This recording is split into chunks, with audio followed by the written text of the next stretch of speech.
ওকে। সুপ্রিয় শিক্ষার্থীবৃন্দ, আসসালামু আলাইকুম। আশা রাখছি তোমরা সবাই ভালো আছো।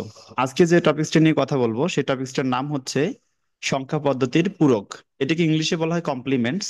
তো আমরা প্রথমত প্রশ্ন করব পূরক বা কমপ্লিমেন্টস কি, তারপরে প্রশ্ন করব হচ্ছে এটা কিভাবে, দেন আসবে এটা কেন, তারপর আসবে এটা কোথায় ব্যবহার করা হয়, এরপর এটা হচ্ছে কত প্রকার। তাহলে প্রথম যে প্রশ্নটা আসবে সেটা হচ্ছে আমাদের এই সংখ্যা পূরকটা কি।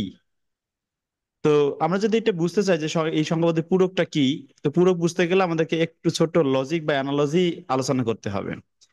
তোমরা সবাই জানো যে সাধারণত যে কৃষি কাজ করে তাকে বলা হয় কৃষক, যে লেখে তাকে বলা হয় লেখক। আমার অ্যানালজিটা একটু বুঝিও, হ্যাঁ? আমি কথার হিটটা কোথায় গিয়ে দেই এটা তোমাদের মাথায় নিতে হবে।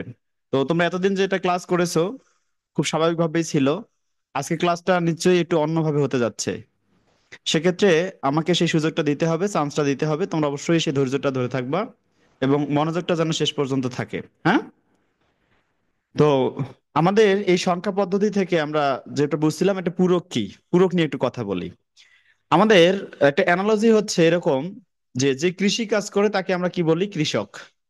যে লিখে তাকে আমরা বলি কি? লেখক। যে পাঠ করে তাকে আমরা বলি কি? পাঠক। যে প্রেরণ করে কোনো কিছু তাকে আমরা বলি কি? প্রেরক। দ্যাট মিনস বাংলা ব্যাকরণের ভাষায় যে কোনো কাজ করে ওই কাজের শেষে তাকে অক যুক্ত করা হয়, দ্যাট মিনস শেষে ক থাকে। তাহলে এবার নিশ্চিত এটা গণিতের একটা analogy যেটা জানি যে অনেকগুলো সংখ্যার মধ্যে যে মধ্যে বসে তাকে বলা হয় মধ্যক। ঠিক তেমনি কোন সংখ্যার যদি কেউ পূরণ করে দেয় তাহলে তাকে বলা হচ্ছে পূরক। তার মানে যদি কেউ কোনো কিছু পূরণ করে দেয় একটা ফাঁকা জায়গা, ওই জায়গাটার নামই হচ্ছে কি? পূরক। ক্লিয়ার? আমাদের যে বাইনারি বিট আছে এই বাইনারি বিট গুলোর মধ্যে বাইনারি বিট দুইটা, কয়টা? দুইটা, একটা হচ্ছে জিরো আর একটা হচ্ছে one. Binary bit, binary bit, এটাকে বাইনারি তোমার হচ্ছে ডিজিট থেকে এসেছে বিট। বিট হচ্ছে দুটি, একটা হচ্ছে জিরো আর একটা হচ্ছে ওয়ান। এই জিরো ওয়ান গুলোকেই শুধুমাত্র আমরা বিট বলতেছি। এখন এই জিনিসগুলো কেমনে কাজ করে আমি একটু এটাকে অ্যানালাইসিস করে বুঝাবো তোমাদেরকে। নিচেরটা আমরা দেখতে পাচ্ছি যে তোমার সংখ্যা পদ্ধতির সিস্টেমের মতো একটা অ্যানালজি দেখতে পাচ্ছি, অ্যানালগ সিগন্যাল দেখতে পাচ্ছি। সিগন্যালটা আসলে এভাবে কাজ করে। আমি দেখি একটু এরকম যে এখানে একটা মনে করো যে মুখ থাকলো। তো এখানে তোমাদের দেখা যাচ্ছে আমরা যে সাধারণত মুখ দিয়ে যে কথাটা বলি এই কথাটাকে বলা হয় হচ্ছে কি তোমার অ্যানালগ সিগন্যাল। এই কথাটাকে বের হলে যেটা মুখ থেকে বের হবে ওটার নাম হচ্ছে কি বলো দেখি? Analog signal.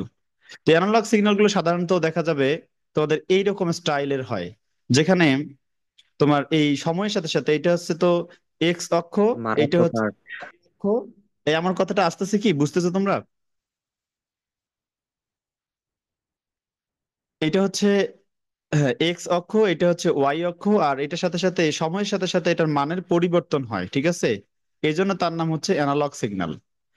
কিন্তু তোমার যে সিগন্যালটা সাধারণত এভাবে কন্টিনিউয়াসলি পরিবর্তন না হয়ে একটা সময় আপস থাকে, তারপর ডাউন হয়ে যায়, আবার আপস হয়, আবার ডাউন হয়, আবার আপস হয়, আবার ডাউন হয়, এভাবে যখন কোনো সিগন্যাল যায় তখন এই সিগন্যালটার নাম হচ্ছে ডিজিটাল সিগন্যাল। ডিজিটাল সিগন্যালে এখানে আমাদের আরেকটু বুঝতে হবে ডিজিটাল সিগন্যালগুলোর এই ভোল্টেজ মেজারমেন্ট যেটা, এই জায়গাটা ভোল্টেজ মেজারমেন্ট যেটা, ভোল্টেজ মেজারমেন্টটা একটু তোমরা ফলো করিও। এটা সাধারণত তোমার 0 ভোল্ট থেকে 0.8 ভোল্ট পর্যন্ত, 0.8 ভোল্ট পর্যন্ত আমরা এটাকে ধরি জিরো। কিন্তু টু ভোল্ট থেকে সাধারণত 5 ভোল্ট পর্যন্ত এই জায়গাটাকে আমরা মেজার করি সাধারণত ওয়ান। তাহলে 0 থেকে 0.8 পর্যন্ত আমরা কাউন্ট করতেছি কি? এটা জিরো। 2 ভোল্ট থেকে 5 ভোল্ট পর্যন্ত কাউন্ট করতেছি কি? ওয়ান। এখন যদি কোনো সিগন্যাল এভাবে যায়, আমি একটু এখানে মিশাই দিব। যদি কোনো ডিজিটাল সিগন্যাল এইভাবে যায় যে 0 1 0 1 এভাবে গেছে, তো তখন ওই সিগন্যালটাকে আমরা কিভাবে পড়বো আসলে? তখন পড়া হয় এভাবে যে এই সিগন্যালটার যেখানে উপরে উঠছে এটাকে বলা হচ্ছে ওয়ান, আর যেখানে নিচে নামছে এটার নাম হচ্ছে জিরো। ব্যাপারটা কি বুঝতে পারছি? আবার যে জায়গাটায় উঠছে সেটার নাম হচ্ছে ওয়ান, যে জায়গাটার নামছে এই ডাউন পয়েন্টটার নাম হচ্ছে জিরো। আবার এটার নাম হচ্ছে কি? ওয়ান। আর এই ডাউন পয়েন্টটার নাম হচ্ছে কি? জিরো। তো এই যে একটা 1010 করে যে সংখ্যাটা গেছে এইটা হচ্ছে একটা বাইনারি সিগন্যাল। কি বলা হচ্ছে বলো দেখি? এটাকে বলা হচ্ছে বাইনারি সিগন্যাল। তো এই সিগন্যালটাতে আমরা যখন সংখ্যা বা ডেটাগুলোকে পাঠাইছিলাম এই সিগন্যালের একটা বাইনারি ফর্ম হয়, ঠিক আছে? তাহলে এটা হচ্ছে ডিজিটাল সিগন্যাল, এই ডিজিটাল সিগন্যালের একটা বাইনারি ফর্ম হয়, আমরা সেই ফর্মটাকে লিখি এইভাবে। সো সিগন্যাল ইকুয়াল টু বলতে এটা হচ্ছে ডিজিটাল ফর্ম। তাহলে এটা যদি আছে, এটা হচ্ছে ওয়ান, এটা হচ্ছে জিরো, এটা ওয়ান, এটা জিরো, এটা ওয়ান, এটা জিরো, এটা ওয়ান, এটা হচ্ছে কি জিরো, এটা ওয়ান, এটা জিরো, এটা ওয়ান। এভাবে একটা সংখ্যা যায়। একটা জিনিস লক্ষ্য করো, তোমাদের এই যে সংখ্যাগুলো বা বাইনারি বিট গুলো যারা আছে, যেগুলো আছে, এটার 8 বিট, এটা মানে হচ্ছে 1 বাইট। কত বাইট? 8 বিট মানে হচ্ছে কিন্তু 1 বাইট। আর এই 1 বাইটটাকে মাঝে মাঝে বলা হয় যে 1 ক্যারেক্টার। তার মানে 1 ক্যারেক্টার সমান কত বিট? 8 বিট। 1 বাইট সমান কত বিট? 8 বিট। তো এটা আমরা দেখতে পাচ্ছি এই সিগন্যালটাতে মোটামুটি তোমার 2, 4, 6, 8, এটা ছাড়াও আরো অনেকগুলো বিট আছে। তো এই সংখ্যা পদ্ধতির যখন 8টা বিট ক্রস করে চলে যাবে, তখন আরো 8টা সংখ্যার প্রয়োজন পড়বে, যেটা 2 বাইট নিয়ে কাজ করতে হবে। তাহলে 8টা বিট মিলে কি হচ্ছে? একটা বাইট। আবার আরো সংখ্যা থাকলে 8টা বিট নিতে হবে, সেটা মিলে আরেকটা বাইট। দ্যাট মিন বাইট হিসেবে কাজ করবে। এজন্য আমি এখানে কিছু সংখ্যা বেশি দিয়েছি, যেন তোমাদের পরবর্তী স্টেপটা কি হবে 8টার পর, সেটা যেন বোঝা যায়। কিন্তু যদি 8টার থেকে কম থাকে, তখন বিষয়টা কি হবে? 8টার থেকে কম থাকলে তখন মাথায় রাখতে হবে যে ওইখানে সামনের দিকের অংশটাতে শূন্য দিয়ে সেটা পূর্ণতে টেনে দিতে হবে। কথাটা কি বুঝতে পারছি আমরা? যে 8 বিটের চেয়ে বেশি হলে সেটা 2 বাইটের কাজ করাইতে হবে, 2 বার মেমোরি লাগবে কাজ করানোর জন্য। আর যদি 8 বাইটের চেয়ে কম হয়, তাহলে আমাদের 1 বাইটেই হবে। এবং যতটা ডিজিট আছে তারপরের ডিজিট গুলো আমাকে শূন্য দিয়ে পূর্ণতা টেনে দিতে হবে। তো আশা করি যেহেতু আমাদের সংখ্যাগুলো এখানে অবশ্যই 8 বিটের চেয়ে বেশি আছে, তো সেখানে অনেক বাইট চলে যাবে, আমরা 8 বিট নিয়ে কাউন্ট করব।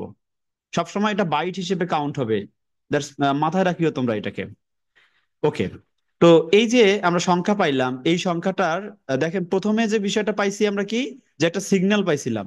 সেই সিগন্যালটা কি ছিল? Analog signal. অ্যানালগ সিগন্যাল থেকে পরে আমরা কনভার্ট করছি, এই সিগন্যালটার নাম কি? Digital signal. যে সিগন্যালটাতে 0 volt, 5 volt, 1, 0, true, false, right, wrong, yes, no, হ্যাঁ, না, সত্য, মিথ্যা ইত্যাদি নিয়ে কাজ করা হয়, তাকে বলা হয়েছিল আমাদের ডিজিটাল সিগন্যাল। ডিজিটাল সিগন্যাল গুলো থেকে আমরা পরে কি করলাম, যে ওই সিগন্যালটাকে বাইনারি বিটে আমরা রূপান্তর করে ফেললাম।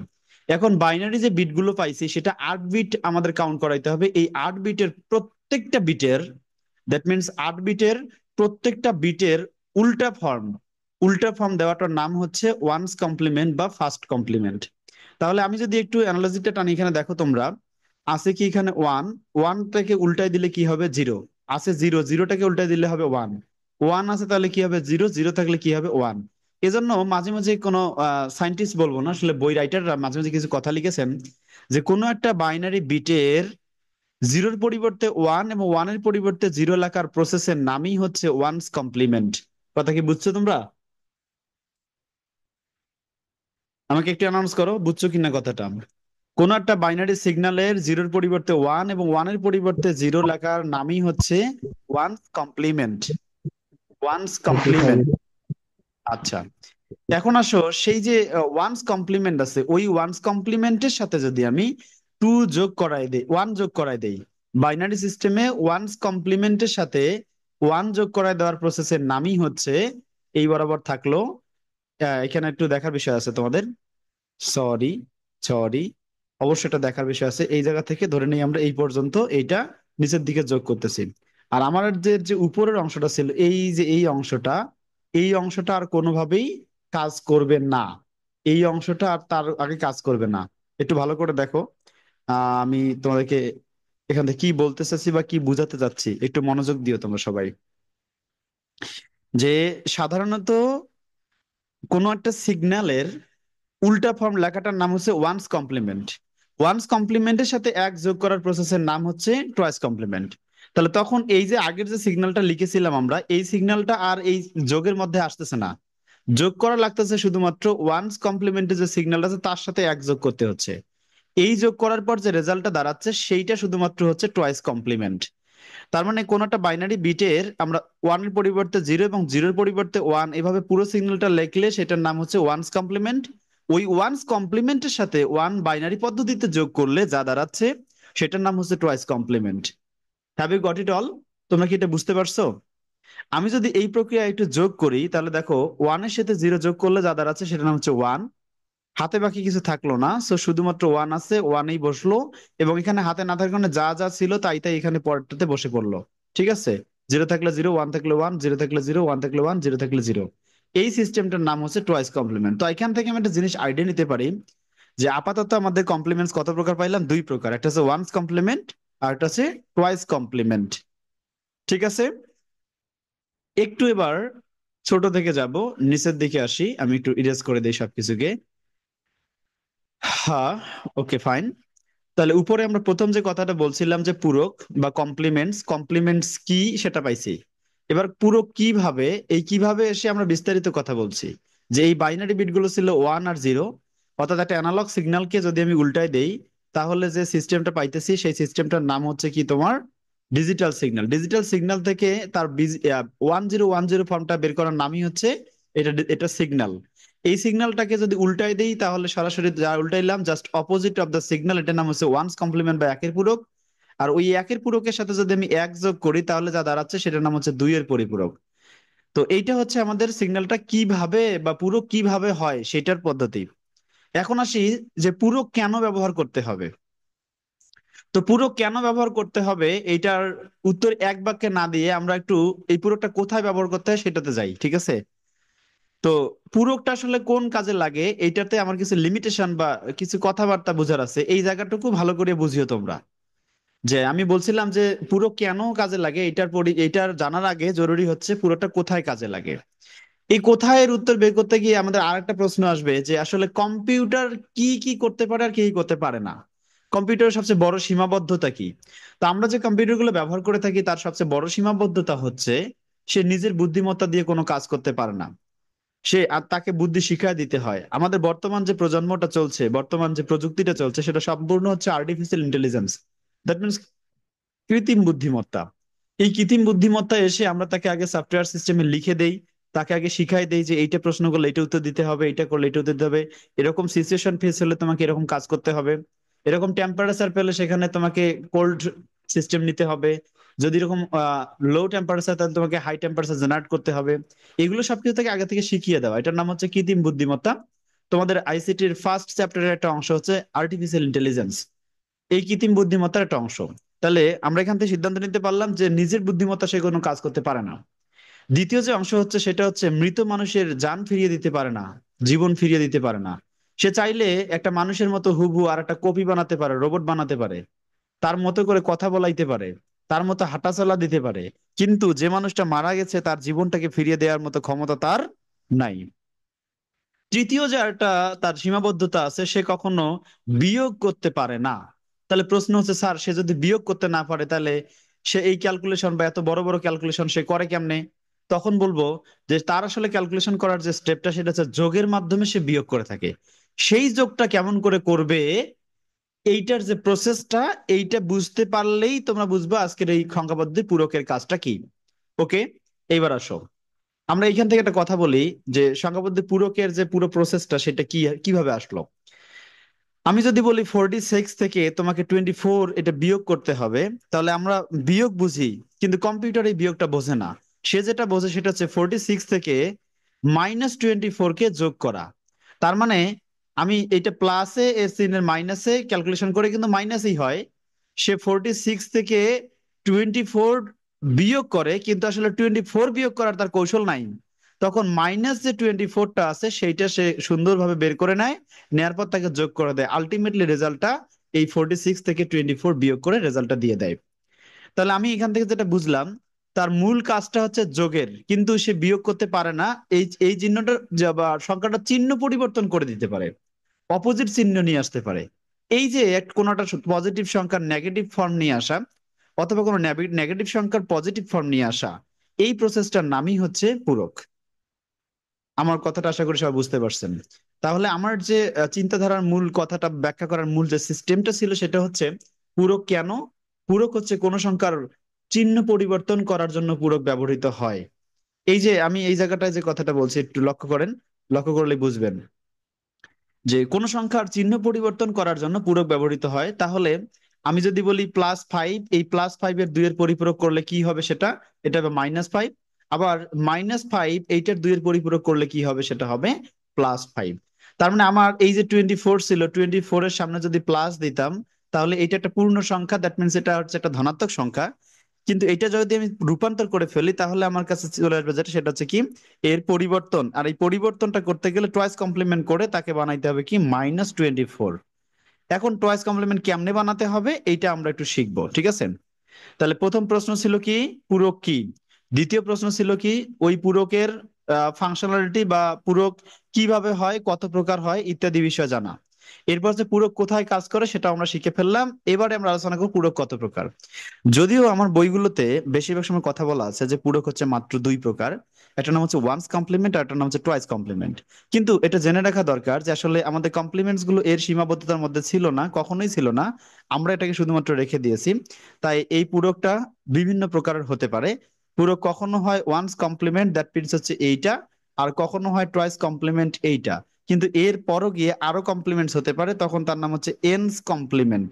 কি কমপ্লিমেন্ট, সরি, আমার এই লেখাটা অন্য ফন্টের সাথে হারা যাচ্ছে, আমি একটু রেড কালার ইউজ করি তাহলে এটা বোঝা যাবে। তাহলে এইটা হচ্ছে আমার কি, এটা হচ্ছে ones complement, just opposite form of the signal. তোমরা দেখতেই পাচ্ছ একটা সিগন্যালের উল্টাই দিলে, এই সিগন্যালটা উল্টাই দিলে যা হয় সেটা হচ্ছে ওয়ান্স কমপ্লিমেন্ট। কিন্তু ওই ওয়ান্স কমপ্লিমেন্টের সাথে যখন আমি বাইনারির মধ্যে ওয়ান যোগ করবো তখন তার নাম হচ্ছে টয়েস কমপ্লিমেন্ট বা দুইয়ের পরিপূরক। কিন্তু এটা জেনে রাখা জরুরি, শুধু ওয়ান্স কমপ্লিমেন্ট টয়েস কমপ্লিমেন্টে শেষ না। এরপর যদি আরো আমাদের কোনো কমপ্লিমেন্টস দরকার পড়ে তখন এটাকে এন তম পর্যন্ত কমপ্লিমেন্টস করা যায়। এটার নাম হচ্ছে এনস কমপ্লিমেন্ট। তো যেহেতু তোমরা আসলে ইঞ্জিনিয়ার না আর জীবন এত কিছু শিখে আসলে মাথায় রাখা সম্ভব না, পরীক্ষার জন্য যতটুকু দরকার আমাদের ততটুকুই শিখতে হবে, ততটুকুই মাথায় ধারণ করতে হবে।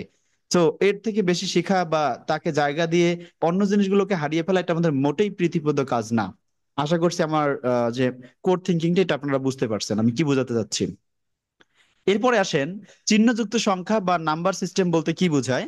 আমরা একটু সাইন্ড নাম্বার নিয়ে কথা বলি। গাণিতিক কাজের জন্য সংখ্যার মান বোঝানোর জন্য দুটি ব্যবস্থা রয়েছে, একটা ধনাত্মক সংখ্যা আর একটা হচ্ছে ঋণাত্মক সংখ্যা। তো ধনাত্মক সংখ্যা বোঝাতে তো আমরা প্লাস ব্যবহার করে থাকি, আর ঋণাত্মক সংখ্যা ব্যবহার করার জন্য আমরা মাইনাস ব্যবহার করে থাকি। কিন্তু এই প্লাস বা মাইনাস সংখ্যাটাকে যখন বাইনারি সিগন্যালে প্রকাশ করি তখন তো অপারেটর ব্যবহার করার কোনো চান্স নাই। তখন আমরা এটাকে কিভাবে ব্যবহার করে থাকি, তখন আমাদের একটা সংখ্যার অষ্টম নাম্বার বিটে গিয়ে আমরা জিরো অথবা ওয়ান ব্যবহার করে থাকি। এই অষ্টম নাম্বার বিটে যে সংখ্যাটাকে ব্যবহার করে থাকি সেটার নাম হচ্ছে প্যারিটি বিট, আর ওই নাম্বারটার নাম হচ্ছে সাইন্ড নাম্বার। আমি একটু এটা নিয়ে অ্যানালাইসিস করব, আশা করি আমাকে শেষ পর্যন্ত সময় বা সুযোগটা দিবেন। একটা সংখ্যা যদি লিখি আমি যে 10101010, তাহলে এই সংখ্যাটার মাঝে আমি যতগুলো সংখ্যা লিখেছি দেখেন, এখানে আমি আটটা সংখ্যা লিখেছি। তো এই আটটা সংখ্যার মধ্যে প্রথম যে চারটা সংখ্যা ছিল এটার নাম হচ্ছে number bit, that means NB. NB মানে এখানে কিন্তু নোটাবেন বা বিশেষ দ্রষ্টব্য না, এটার নাম হচ্ছে নাম্বার বিট। এই নাম্বার বিটের সামনের যে তিনটে ডিজিট আছে এই তিনটে ডিজিটের নাম হচ্ছে জোন বিট বা হচ্ছে অঞ্চল বিট। এটা মেমোরির কোনো পজিশন বা জায়গা বোঝানোর জন্য ব্যবহৃত হয়। সামনের যে অংশটা আছে এই যে ওয়ান, এই ওয়ানটার নাম হচ্ছে প্যারিটি বিট বা হচ্ছে চিহ্ন বিট। এই প্যারিটি বিট বা চিহ্ন বিট দিয়ে সাধারণত কোনো সংখ্যার চিহ্ন প্রকাশ করা যায়। এটা মনে রাখার কৌশল হিসেবে মাথায় রাখবেন যে ও পজিটিভ, রক্তের group O positive. That means what is O positive, মানে হচ্ছে এটা জায়গায় যদি জিরো হয় তাহলে সে সংখ্যাটা পজিটিভ, আর ওয়ান হলে তাহলে নিশ্চিত বুঝতে পারতেছেন সংখ্যাটা নেগেটিভ। আমি আশা করি কথাটা বুঝাইতে পেরেছি। সেটা পিডিএফটা যখন দিয়ে দিব তখন তোমাদের বোঝা আরো সহজ হয়ে যাবে, তোমরা একটু দেখে নিবে জিনিসটাকে। ওকে, এখন আসি তাহলে সাইন্ড নাম্বার বা হচ্ছে তোমাদের এই চিহ্নযুক্ত সংখ্যা বলতে কি বোঝায়, যে গাণিতিক কাজে সংখ্যার মান বোঝানোর জন্য দুটি ব্যবস্থা রয়েছে, ধনাত্মক ও ঋণাত্মক সংখ্যা বোঝানোর জন্য যথাক্রমে প্লাস অথবা মাইনাস চিহ্ন ব্যবহার করা হয়। এই প্লাস বা মাইনাস চিহ্ন যুক্ত সংখ্যাকে সাইন্ড নাম্বার বলে। বাইনারি সংখ্যার ক্ষেত্রে চিহ্ন বিট জিরো হলে সংখ্যাটি ধনাত্মক এবং চিহ্ন বিট ওয়ান হলে সংখ্যাটি হচ্ছে ঋণাত্মক। কথাটা বুঝতে পারছি।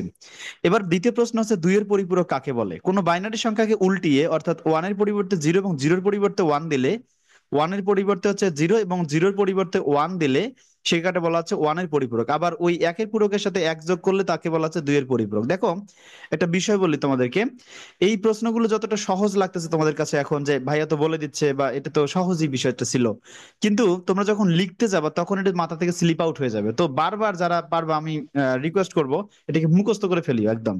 কোনো কিছুকে তোমাদের ধরাছোঁয়ার বাইরে রাখিও না, সব মুখস্থ করে ফেলবা। তোমাদের এই বয়সে পড়াশোনা ছাড়া আর কোনো কথাই নেই। তবে এই যে তোমাদের দুইয়ের পরিপূরক নির্ণয় করতে হবে, এটা অবশ্যই আমি কথাটা আগেও বলে দিয়েছি আবারও বলে দেই। তবে তা বাইট হিসেবে হবে। বাইট হিসেবে বলতেছে ফার্স্ট বা ওয়ান, মানে একটা ক্যারেক্টার মানে হচ্ছে 8 বিট, সেকেন্ড ক্যারেক্টার মানে হচ্ছে বা দ্বিতীয় ক্যারেক্টার বলছে এখানে বুঝতেছে 16 বিট। দ্যাট মিনস এটা বাইট হিসেবে হবে। 2 বাইট মানে হচ্ছে 8 দুগুণে 16 বিট। 3 নম্বর যে সংখ্যাটা আমরা ইয়েটা নিয়েছি, প্রশ্নটা নিয়েছি যে 43 এটার দুইয়ের পরিপূরক বা কমপ্লিমেন্ট নির্ণয় করো। তাহলে আমরা এটাকে কিভাবে করব? তো 43 কে বাইনারিতে সহজে রূপান্তর করার অনেকগুলো কৌশল, অনেকগুলো ম্যাজিক্যাল ওয়ে দেখাইছিলাম। তো তার মধ্যে একটা কমন মেথড ছিল, সেই মেথডটাকে আমি একটু অ্যানালাইসিস করে তোমাদেরকে দিয়ে দিব এই জায়গাটায়। আমাদের সংখ্যার মান হচ্ছে কত? 43। আমি কত সহজে এটাকে বের করতে পারি, সবাই একটু মনোযোগ দাও। প্রথমে বাইনারি সংখ্যাগুলোর গুণফলের সময় আমরা জানি ওয়ান, ওয়ানের ডাবল হচ্ছে টু, টু এর ডাবল হচ্ছে ফোর, ফোর চার দুগুণ আট, আট দুগুণ 16, 16 দুগুণ হচ্ছে 32, 32 দুগুণ 64, এভাবে চলতে থাকে। তো আমার যে সংখ্যার মান সেটা হচ্ছে 43, দ্যাট মিনস 43। এই 43টা দেখতে হবে যে কার থেকে ছোট। তো 64 থেকে কিন্তু 43 ছোট, তার মানে 64 সংখ্যাটাকে লাগবে না, তার আগেই এগুলো ক্যালকুলেশন করলেই আমাদের এই যে এই মানগুলো যারা আছে এগুলো ক্যালকুলেশন করলেই কিন্তু আমাদের 43 হয়ে যাবে। তো এই 43 সংখ্যাটা 32-এর চেয়ে বড় কি না? হ্যাঁ, তাহলে 32টাকে অন করে রাখতে হবে। তাহলে আমি 32টাকে এখানে কি করলাম? 32টাকে অন করে রাখলাম, ঠিক আছে, এটা অন থাকলো। এবার তারপরে সংখ্যাটা যে 16, আমি 32 আর 16 যোগ করলে কত হয় চিন্তা করো, 32 আর 16 যোগ করলে হয় 48, অ্যারাউন্ড দিস। তো এই 16টাকে তাহলে লাগতেছে না, তাহলে 16টা কি করতে হবে? আমাকে অফ করে দিতে হবে। দ্যাট মিনস ওইটাকে আমি জিরো করে দিলাম। এরপর পরের যে সংখ্যাটা আছে সেটা হচ্ছে কত? সেটা হচ্ছে আমার 8। তো 32 আর 8 যোগ করলে কিন্তু হয় 40, তাহলে 8টা আমাকে নিতে হবে। সো 8 হবে এখানে অন। আমার মতো করে চিন্তা করবেন। দেন এইবার আসেন হচ্ছে আমাদের সংখ্যা আছে 4, তাহলে 32 আর 48, 40-এর সাথে 4 যোগ করলে 44, কিন্তু আমার সংখ্যাটা হচ্ছে কত? 43, তাহলে এই 4 লাগবে না, অর্থাৎ এই 4টা কি থাকবে আমার? অফ। এবার আসেন 2, 2 যোগ করলে কত হয়? 42, তাহলে 2টা কি থাকবে? অন থাকবে। আর এইদিকে এসে আমরা পাচ্ছি এক, এক তো থাকবেই, তাহলে 42 আর 43। সো আমার এই সংখ্যাটা বা 43 মানে হচ্ছে কি 101011। ফর দিস রিজন আমরা এখানে সংখ্যাটা লিখেছি এই যে 101011। তোমরা কি বের করতে পারবো না সংখ্যাটাকে? দ্রুত অ্যানাউন্স করো। জি, একদম ইজি। হ্যাঁ, তাহলে এইবার আসেন আমরা 43-এর বাইনারি সংখ্যা পাইলাম কত? 101011। এখন কেউ একটু আমাকে বলেন এখানে সংখ্যাটা কত বিটের আছে? আমার এখানে এই সংখ্যাটা কত বিটের আছে? 2, 2, 4, তারপর 6, তার মানে হচ্ছে এটা 6 বিটের আছে, কিন্তু আমার এটা রেজিস্টারে কাজ করানোর জন্য আট কত বিট বিট? করে নিতে হবে। ফর দিস রিজন তার সামনে দুইটা জিরো দিয়ে দিব। দেখেন খুবই সহজ। তাহলে আমি 8 বিট রেজিস্টারের জন্য এই সংখ্যা আমার মতো করে লেখার চেষ্টা করুন পরীক্ষার হলে। তাহলে এটা জিরো জিরো, তারপরে ওই সংখ্যাটা দিলাম। অর্থাৎ এই যে এখানে লক্ষণীয় বিষয় হচ্ছে, আমরা এখানে যেখানে যে তাকাচ্ছি দেখেন তো, এই যে এই জায়গাটায় যে বিটটা আছে আমি হলুদ করে দেখাচ্ছি, এই বিটটা কত? আমার অষ্টম নাম্বার বিটটা কত আছে? এই অষ্টম নাম্বার বিটটা কত আছে? জিরো। এই জিরো থাকলে সংখ্যাটা কোন সংখ্যা হবে, ধনাত্মক নাকি ঋণাত্মক? নিঃসন্দেহে সে সংখ্যাটা ধনাত্মক, কারণ জিরো থাকলে আমি বলছিলাম রক্তের group O positive. O positive that means সংখ্যাটা যদি শূন্য থাকে তাহলে সেটা পজিটিভ সংখ্যা হবে, আর যদি ওয়ান থাকতো তাহলে এটা নেগেটিভ সংখ্যা হতো, রাইট? তো আমি এটা এখান থেকে যেটা পাচ্ছি, এখান থেকে পাওয়ার পর আমরা মনে রাখতে পারলাম যে এইখানে এই সংখ্যাটা হচ্ছে কি আমার একটা ধনাত্মক সংখ্যা। এখন এই সংখ্যাটা যদি টোয়াইস কমপ্লিমেন্ট করি তাহলে কি ঋণাত্মক সংখ্যা আসার কথা না? আমরা একটু প্রমাণ করে দেখার চেষ্টা করি আদৌ সেটা আসে কি না বা ক্যালকুলেশন হয় কিনা। তো চলে গেলাম আমরা পরের যে অংশটা সেটাতে, যে একটা 43 যে সংখ্যাটা আছে এই সংখ্যাটা আমরা কি করব? এটা গবেষণা বা রিসার্চ করব আমরা। রিসার্চটা কেমন এরকম দেখো, ওয়ানটাকে দিয়ে দিলাম কি জিরো, ওয়ান আছে কি হবে? জিরো, জিরো আছে কি হবে? ওয়ান, ওয়ান আছে কি হবে? জিরো, জিরো আছে ওয়ান, ওয়ান আছে জিরো, জিরো আছে ওয়ান, জিরো আছে ওয়ান। দ্যাট মিনস এটার যে আমাদের অপোজিট ফর্মটা সেটা চলে আসছে। শুধুমাত্র কোন বিটের অপোজিট ফর্মটা লেখার নাম কি, কে বলতে পারবা? নাম কি? এটার নাম হচ্ছে one first complement. One's complement. One's কমপ্লিমেন্টের সাথে এক যোগ করলে যা দাঁড়ায় এটার নাম কি? এটার নাম হচ্ছে টুয়াইস কমপ্লিমেন্ট। তাহলে ওয়ান আর জিরো এই উপরেরটা কিন্তু নাই, এটা মাথায় রাখতে হবে, শুধু এইটুকু অংশের সাথে এই একটা যোগ করে দিতে হবে। তাহলে এক আর হচ্ছে এই জিরো, এই জিরো ক্যালকুলেশন করলে কি হয়? এক। হাতে কিছু থাকে না, তাহলে যা ছিল তারাই বসে গেল। এই যে সংখ্যাটা আমি বসাইলাম একটু নজর দিয়ে বলেন সবাই, এখানে যারা যারা ক্লাসে আছে, অনেকে ক্লাস থেকে আসতেছো বের হয়ে যাচ্ছ, এটা করিও না প্লিজ, ক্লাসে জয়েন করবা। আমার ক্লাসের কোথায় গিয়ে আমি সেই মূল জিনিসটা দিয়ে দিব তোমরা তো বুঝতেই পারবা না। ক্লাসে বিরক্ত হলে বের হয়ে যাইও, দরকার নাই, কিন্তু ক্লাসে বিরক্তিবোধ না থাকলে একটু ক্লাসটা বুঝিও। আমি মাঝে মাঝে প্রশ্ন করব। দেখো এই সংখ্যাটার জি একদম স্যার। অষ্টম নাম্বার যে বিটটা আছে, এই অষ্টম নাম্বার বিটটা কি আছে, ওয়ান নাকি জিরো?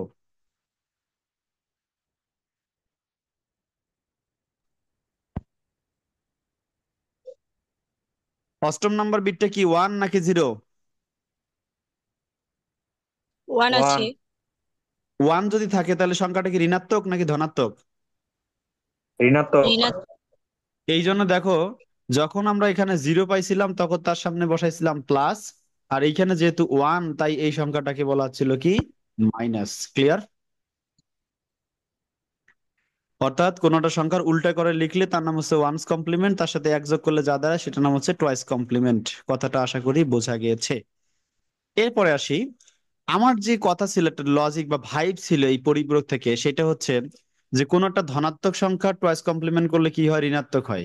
তাহলে ঋণাত্মক সংখ্যাটা টয়েস কমপ্লিমেন্ট করলে কি হওয়ার কথা বলেন তো?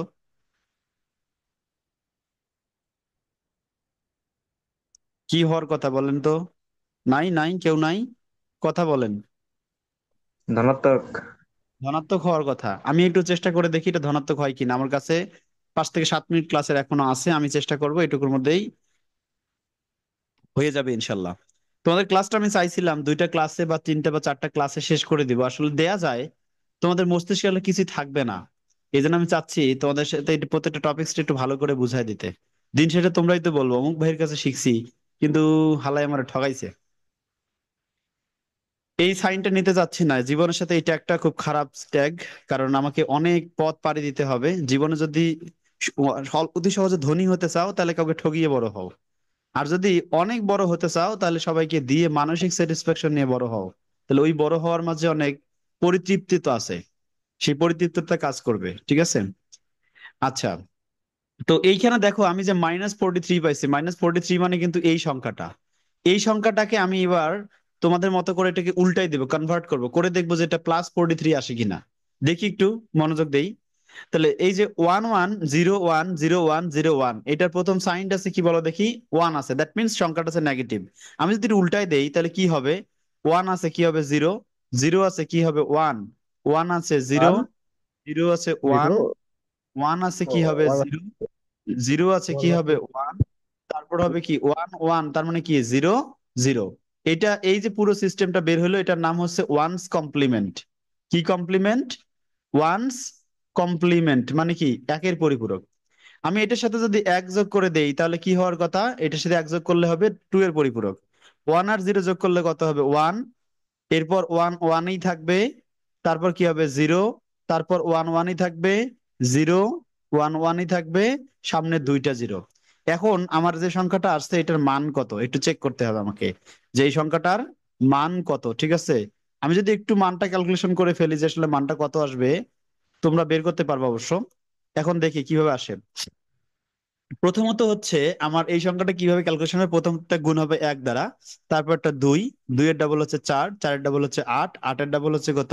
16, 16 দুগুণ হচ্ছে কত বলো দেখি? 32। যেহেতু তার সামনে আর কোনো পূর্ণ সংখ্যা নাই তাই তার দিকে যাওয়ার দরকারও নাই। এখন যে সংখ্যাগুলো অন আছে সেই অন থাকা সংখ্যাগুলো বা ওয়ান থাকা সংখ্যাগুলোর ভ্যালুটাকে যোগ করে ফেলতে হবে আমাকে। কারা কারা আছে? এই 32 আছে, আট আছে, দুই আছে, এক আছে। তাহলে 32 আর 8 কত হয়? 40, 40 আর 2 হচ্ছে কত? 42, 42 থেকে 43, দ্যাট মিনস এই সংখ্যাটার ভ্যালু হচ্ছে 43। এখন বলো তো এর অষ্টম নাম্বার বিটটা কি ছিল? জিরো ছিল। সুতরাং এটা কিন্তু হচ্ছে +43। তার মানে আমি এটা থেকে বুঝলাম যে কোনো একটা ধনাত্মক সংখ্যাকে যদি আমি টয়েস কমপ্লিমেন্ট করি তো সেটা ঋণাত্মক হয়, আবার ঋণাত্মক কোনো সংখ্যাকে টয়েস কমপ্লিমেন্ট করলে কি হয়? ধনাত্মক হয়। আপনারা কি প্রমাণটা পেয়েছেন?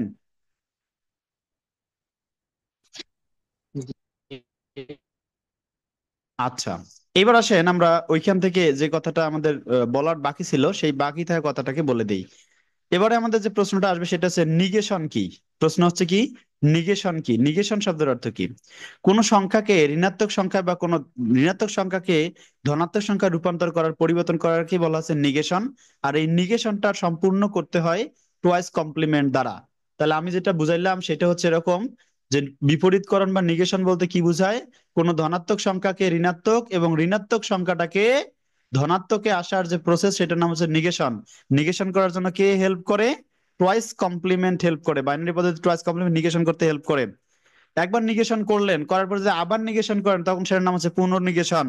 যেমন +18 কে নিগেশন করলে হয় -18, -18 কে আবার যদি টুয়াইস কমপ্লিমেন্ট করে ফেলেন তাহলে তাকে +18 পাওয়া যায়। এই প্রসেসটার নাম হচ্ছে পুনর্নিগেশন বা রিনিগেশন। এবারটা আসেন আমরা সংখ্যা থেকে দেখি যে কিভাবে এটার কাজ করতে হবে, পরীক্ষায় কিভাবে প্রশ্ন আসবে।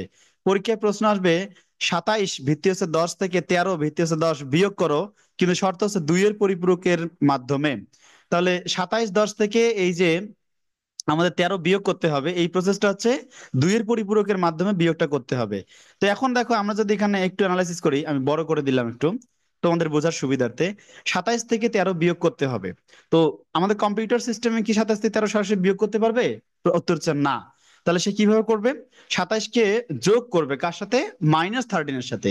এই যে তাহলে যে জায়গাটায়, খুব ভালো করে শুনেন, যে জায়গাটায় কোন সংখ্যার, এটা ধনাত্মক সংখ্যার ঋণাত্মক বের করার প্রয়োজন পড়বে, তখনই সেই জায়গাটায় করতে হবে 2 এর পরিপূরক। সংখ্যাটা সামনে থাকলে সামনেরটারে 2 এর পরিপূরক করতে হবে, পেছনে থাকলে পেছনেরটাকে 2 এর পরিপূরক করতে হবে। That's also. তাহলে এখন যদি আসি যে 27 থেকে যখন আমি বিয়োগ করব তখন কিভাবে আসবে? 27 থেকে 13 সরাসরি বিয়োগ হয় না। তাহলে কোন প্রসেসে আগাবো? 27 - 13, দ্যাট মিনস 27 প্লাস হচ্ছে -13। তাই এদের 8 বিট বাইনারি ভ্যালুটা আমাদেরকে বের করতে হবে। তাহলে 27 মানে কত? একটু বাইনারি ভ্যালু বের করলে আসবে এইটা। ঠিক আছে, কিভাবে আসলো? 1 2, 2 দুগুণ 4, 4 দুগুণ 8, 8 দুগুণ 16, 16 দুগুণ 32, 32 যাওয়া লাগবে না, কারণ 27 32 এর ছোট। এখন এখানে দেখো 16 আর 8 কত হয়? 24। 24, 24-এর সাথে আর যদি 2 যোগ করি তাহলে কত হয়? 26। 26 আর একে হচ্ছে 27, দ্যাট মিনস এই 1 1 এটা থাকবে 0 1 1। তাহলে 1 1 0 1 1 মানেই হচ্ছে কি বলো দেখি? 27, তার সামনে 3টা বিট 0 দিলেই সেটা 8 বিট বাইনারিতে 27 হয়ে যাবে ইনশাল্লাহ। এবার হচ্ছে 13। 13 বলতে আমরা কি বুঝি?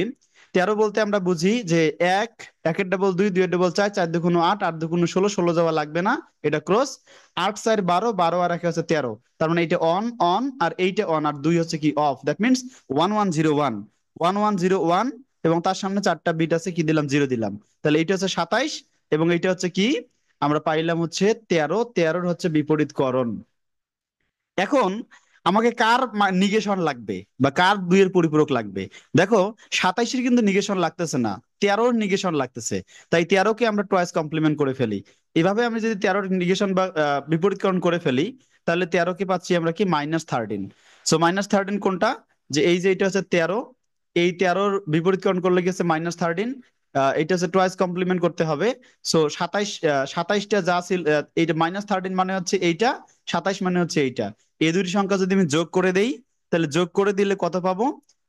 যোগ করে দিলে আমি যেটা পাচ্ছি, তাহলে এই 13 থেকে যোগ করে দিলে আমাদের মান থাকতেছে মাত্র হচ্ছে 14। দ্যাট মিনস এই লাল সাইনটা আছে। এখন এইখানে আপনারা কিভাবে মানে সিগন্যালটা পাবেন? সিগন্যাল রিড করা বোঝাই। যদি দেখেন কোন সংখ্যার ফলাফল যেটা পাইলেন তার অষ্টম নাম্বার বিটটা আছে 0, তাহলে নিশ্চিত করে এর যে ভ্যালু হয় সেটাই হচ্ছে অ্যান্সার। কিন্তু যদি এই অষ্টম নম্বর বিটটা 0 না হয়ে 1 হয়, তাহলে বুঝতে হবে ওই সংখ্যাটা ঋণাত্মক হিসেবে আছে, তার সরাসরি ফল বের করা যাবে না। তখন ঋণাত্মক থাকা সংখ্যার ফল কিভাবে বের করবো আমরা? তখন ঋণাত্মক থাকা সংখ্যাটাকে আবার টয়েস কমপ্লিমেন্ট করলেই সে ধনাত্মক সহ তার মানটা চলে আসবে। এই যে লজিকটা, এই লজিকটা মাথায় রাখবেন, ঠিক আছে? ভুলে গেলে চলবে না পাবলিক। আমি যেটা বুঝাতে চাইলাম, যদি কোনো ফলাফলের অষ্টম নাম্বার বিট যদি 0 হয়, তাহলে সরাসরি তার মান ক্যালকুলেশন করলে যা হয় তাই তার ফলাফল। কিন্তু যদি কোনো কারণে, কোনোভাবে, কোনো উপায়ে ওটার ভ্যালুটা তোমাদের 0 না আসে, 1 হয়, তাহলে 1 হলে সেই সংখ্যার ভ্যালুটা আবার টয়েস কমপ্লিমেন্ট করে রিড করতে হবে।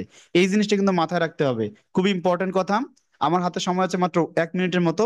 আমি এই কথাটাকে এভাবে বোঝানোর চেষ্টা